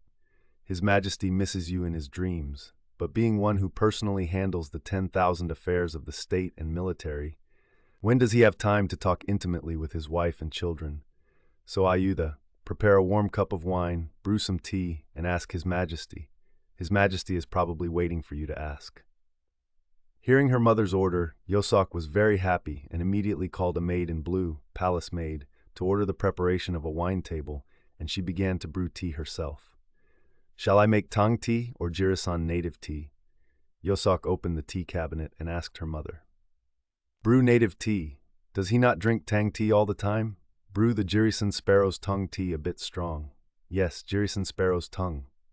Princess Yosok took out a tea canister made of Goguryeo porcelain and opened the lid. The tea canister was celadon inlaid with willow, cloud, and crane patterns. It was called a canister, but it was a jar. White charcoal from Mount Tabak burned red in the iron brazier. A Baekje tea kettle was placed on it, puffing out steam as the water boiled. Yosok put greenish sparrow's tongue tea in a tea grinder and ground it with a ceramic pestle. The tea ground with a rustling sound. "Sister, shall I grind it?" Jijo said from the side. "No, I will grind it. You watch the wine warming. Being daughters, you and I have few opportunities to be filial to our parents. Let us do our best at times like this," Yosok said to Jijo. The king came to Songman Hall with Yushin. Of course, the king was curious about what kind of life his daughter Yosok was leading. Indeed, the yard was swept clean and water was sprinkled on the stepping stones. The folding doors on the veranda were lifted, and bamboo blinds with willow patterns were hanging. The peonies below the stairs were already half withered. A maid lifted the bamboo blind, and the king ascended to the wooden floor. A large bronze mirror stood on a rosewood stand in the front, and Jirasan's sandalwood incense rose from a celadon incense burner. The king looked at the mirror for a moment and thought of Nail Shrine. Nail Shrine is the shrine in the Rooster Forest, Jerim, where the founder Park Hyokgyose was born. Yushin also followed the king. Guided by Princess Yosok, the king entered the west room and sat on the warm part of the floor, while Yushin sat facing east, humbly bowing his neck. Wine came in silver bottles and gold cups. This time, Yosok poured the wine herself. The appetizers were chestnuts, persimmons, and jujubes. The king forgot state affairs for a moment and thought of his daughter Yosok. The king looked around the room first. Solgyo's old pine and solitary magpie painting hanging on the north wall caught his eye. Just as birds were said to slide off trying to land on the pine tree in Solgyo's Hwangnyeongsa mural thinking it was real, this old pine and solitary magpie was truly realistic. It was a painting of a lone magpie sitting on a gnarly old pine tree as if about to fly away any moment. The king felt sad because the lonely magpie on the pine branch seemed like Princess Yosok, so he turned his eyes away. Next, the king's eyes fell on a gayagum hanging on the wall. Seeing the gayagum made him think of Gaia, and thinking of Gaia made him look back at Yushin. A Guanam Avalokitesvara statue was enshrined in the west, and in the room was an agarwood desk and a mother-of-pearl sewing box. To the king's eyes, all these things looked desolate and pitiful. Although the king was not without Buddhist training, he still thought sentient beings should live in pairs and generate life. "Child." The king received the teacup Yosok offered, took a sip, and called Yosok while holding it in his hand. "What is your command?" Yosok held her left knee with both hands, lifted her head, and looked up at her father's graying beard. "What is your wish now?" The king said this. "I have no particular wish. My only wish is for your majesty to live for 10,000 years. Yosok replied. "No, I know your filial piety, but you must have a wish for yourself, so speak it without hesitation. Your father has become king. Can I not grant one wish of yours? Speak whatever you desire." "It is not a wish that can be fulfilled." Yosok lowered her head. "With this father in this world, what wish cannot be fulfilled? If you ask to climb the sky and pick a star, that might not be possible, but my wish is more difficult than climbing the sky and picking a star." The king drank the tea and handed the cup to Yosok. "Let's hear your wish. Is there a wish this father cannot fulfill?" He looked back at the queen and Yushin. The king felt it was an unbearable insult that there was something his power could not do. He even felt a kind of anger. Yosok was making tea without a word. "Speak straight away." The queen also urged from the side. Yosok rested her hands from making tea and said, "My wish is to be paired with the foremost man under heaven and give birth to a son foremost after your majesty to offer to the country." The king opened his eyes wide as if doubting his ears at first, then soon smiled all over his face and said, "Good. Your intent is good. Then do you have a person in mind?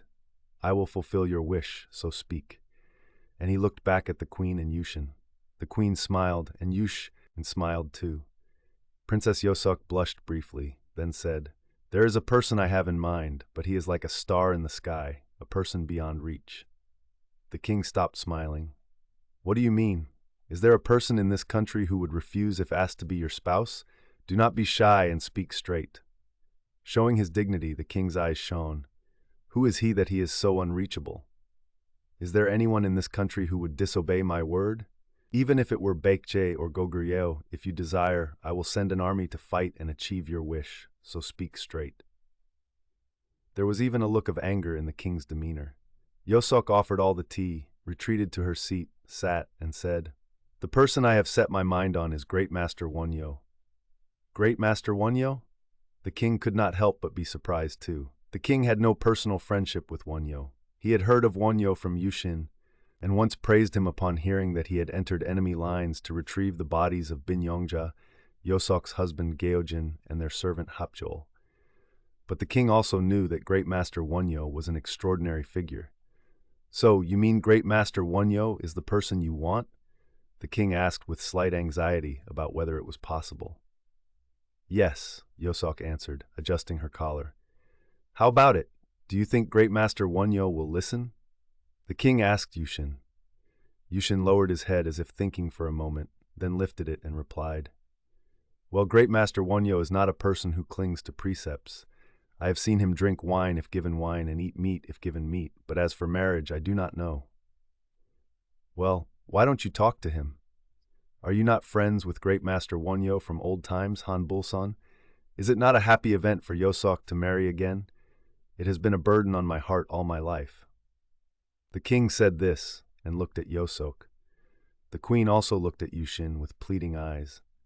"As commanded, I will meet Great Master Wonhyo and speak to him, but I cannot guarantee if it will work or not.